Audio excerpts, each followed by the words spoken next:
मित्रों, गरुड़ पुराण में भगवान विष्णु ने गरुड़ को प्राणियों की मृत्यु, यमलोक यात्रा, नरक योनियों तथा सद्गति जैसे विषय से संबंध एवं अनेक रहस्यमयी प्रश्नों का उत्तर दिया है। इसी क्रम में ये भी बताया गया कि किसी व्यक्ति का दाह संस्कार करने के बाद उसके परिजनों को शमशान घाट की तरफ पीछे मुड़कर कभी नहीं देखना चाहिए। आखिर क्या है इसका मुख्य धार्मिक कारण, जिसका वर्णन हिंदू धर्म के गरुड़ पुराण में किया गया, जो आज हम लोग इसके बारे में जानेंगे। गरुड़ पुराण के अनुसार शमशान की तरफ पीछे मुड़कर क्यों नहीं देखते हैं? शमशान की तरफ पीछे मुड़कर क्यों नहीं देखते हैं?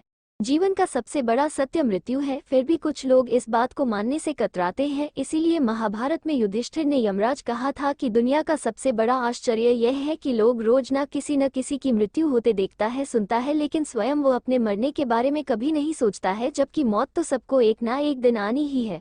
मित्रों, हमारा शरीर 5 तत्व पृथ्वी, जल, वायु, अग्नि, हवा इसी से मिलकर बना हुआ है और एक दिन इसी में मिल जाना है। हिंदू धर्म में जन्म से लेकर मृत्यु तक कुल 16 संस्कार है, जिनमें 16वां संस्कार है अंतिम संस्कार।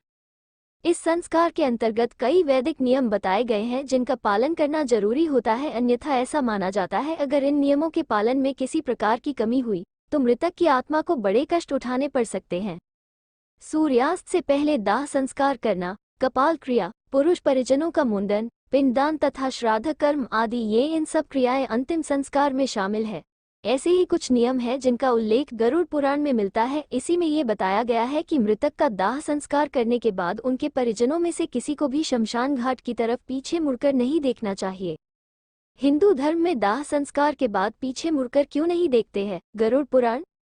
असल में दाह संस्कार करने के बाद शरीर तो जल जाता है मगर आत्मा का अस्तित्व वही रहता है, क्योंकि भगवान श्री कृष्ण ने गीता में बताया गया है कि आत्मा को ना तो कोई शस्त्र मार सकती है, ना पानी डुबा सकती है, ना ही कोई से जला सकती है और ना ही कोई उसे मार सकती है। आत्मा अजर अमर अविनाशी है और वह आत्मा अपने शरीर का नाश होने पर अपने अंतिम संस्कार की सारी क्रिया खुद देखती है।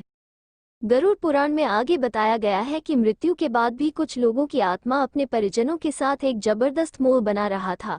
आत्मा के मोहग्रस्त होने पर व्यक्ति की आत्मा उसके परिजनों के आसपास भटकती रहती है। इस स्थिति में मृतक की आत्मा को मुक्ति मिलने में काफी समय लग जाता है। ऐसी स्थिति में इस मोह का टूटना बहुत जरूरी होता है, क्योंकि अगर ऐसा ना हो तो मृतक की आत्मा को परलोक गमन नहीं हो पाता है। शमशान घाट की तरफ पीछे मुड़कर क्यों नहीं देखा जाता है? मृतक की आत्मा और परिजनों के बीच इस मोह रूपी धागे को तोड़ने के लिए कि दाह संस्कार के बाद कोई भी परिजन पीछे मुड़कर न देखें। अगर किसी ने भी पीछे मुड़कर देखा तो मृतक की आत्मा को ये लगेगा कि परिजनों के अंदर अभी भी मेरे प्रति लगाव है और वह लौट सकती है। और दाह संस्कार के बाद अगर किसी ने भी पीछे मुड़कर नहीं देखा तो आत्मा को यह लगेगा कि अब उसका इस लोक में समय पूरा हो गया और वह अपने मन को दूसरे लोक में जाने के लिए तैयार कर ले। मृतक की आत्मा और इस लोक में स्थापित संबंधों को तोड़ने के लिए और भी कई कर्मकांड है जो 13 दिन तक चलते रहते हैं, जिनमें पीछे मुड़कर न देखना प्रारंभिक चरण में आता है। शमशान में जलती चिता की ओर पीछे मुड़कर देखने पर मृतक की आत्मा जीवित व्यक्ति को प्रभावित करके उन्हें सता भी सकती है।